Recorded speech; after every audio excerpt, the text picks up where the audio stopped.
Do you feel like there's nothing to do in Animal Crossing New Horizons anymore? Have you not logged in for months?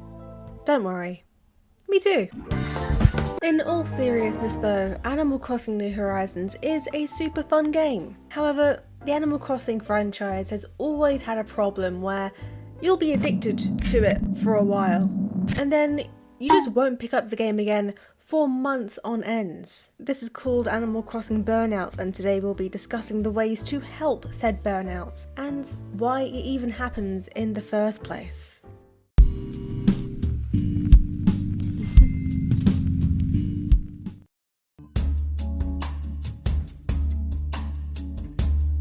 Animal Crossing New Horizons is different to any other game in the mainline Animal Crossing franchise. This is mainly because you can place items outside, so activities like fishing and fossil hunting and bug hunting are all on the back burner in comparison to the daunting task of doing up an entire island. However, if you were like me and you played New Horizons for 9 hours straight every day for weeks on end and completed your island within just a couple of months, what else is there to do? And the same thing applies for people who haven't finished their island. There's so much you can do with it, where do you even begin? It also doesn't help comparing your own island to the thousands of beautiful islands that you see on Pinterest, Twitter and Instagram. While they look amazing, and you have to admire some of the sheer talent that the people in the Animal Crossing community have, you can't help but feel like you're playing the game wrong if you don't have an incredible looking island. Suddenly there's this new competitive edge to Animal Crossing where it feels like you have to have the best looking island or the game is just not worth playing. It also doesn't help that there's not a lot to do in New Horizons in the first place. In comparison to the older games where you had Tortimer Island, or you could become an assistant barista, or taking part in fun days like the flea market, or even having the chance to invite villagers to your own home. New Horizons falls short on literal activities that aren't based on customizing your home, island, or clothes. It's why people are so set on older characters coming back like Cap'n and Brewster, and why they aren't satisfied when an update gives you like 3 new items. So those are just a few reasons why people might be burned out. If your reason for burnout is different to any of these, leave a comment down below as to why you're feeling burnt out. But for now, let's dive into some ways that you can combat this burnout.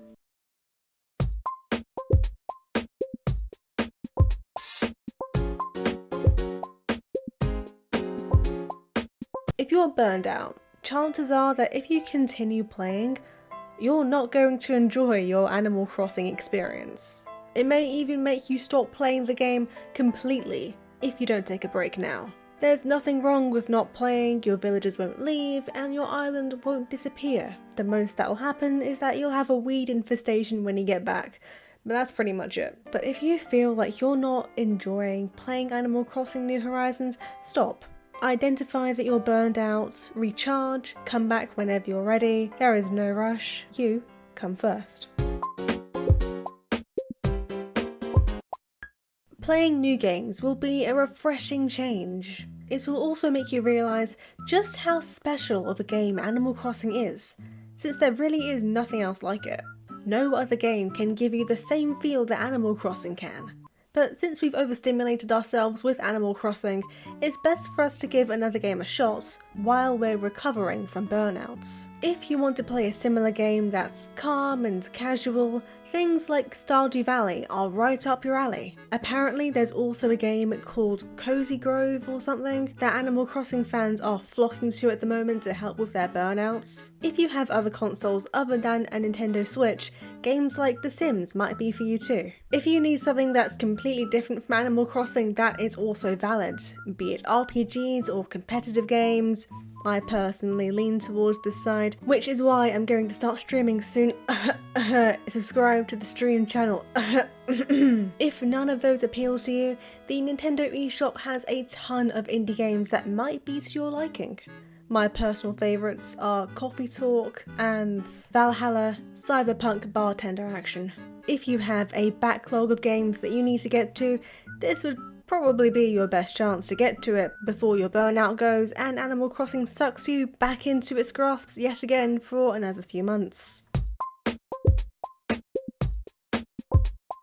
I'm mainly talking about how toxic your timeline can potentially get when stuff like Nintendo Directs come out. This past one at E3 was a very good example of why it is not the best decision to be on the Animal Crossing side of the internet too much. It is easy for us to complain about the lack of content in New Horizons and say, "Where's Brewster? He's literally in the game's code." But people's expectations get way too high for events like these. So even if you keep your expectations humble, chances are that the people online will not. So once the Nintendo Direct is over and they see that no Animal Crossing has been mentioned, or the Animal Crossing update that you have been anticipating has not been mentioned, your timeline will get flooded with negativity, which is never good for anyone's mental health.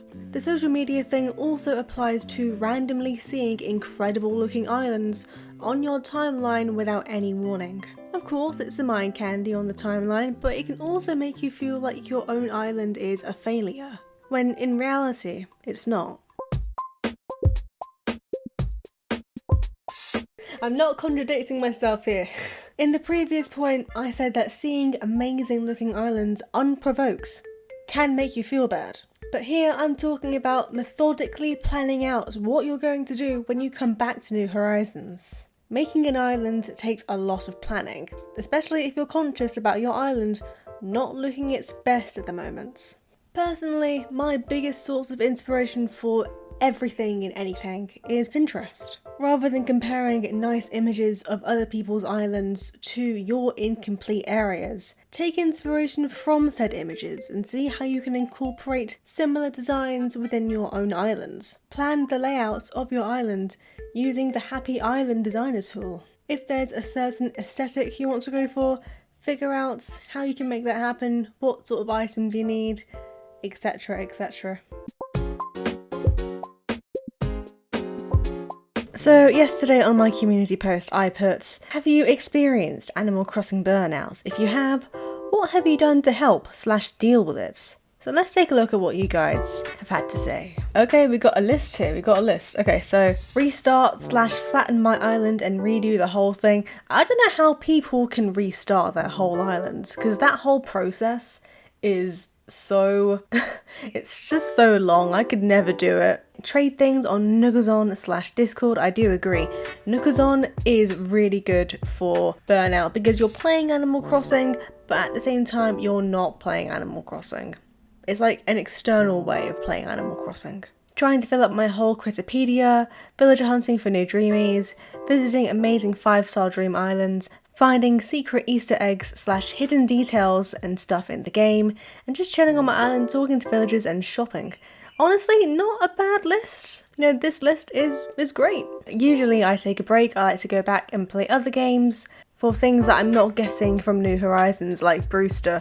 Yeah, again, I guess playing the older Animal Crossing games is a good experience because Animal Crossing New Horizons is so much more different. Watching YouTube videos and talking to others within the community definitely helps me get over my burnouts.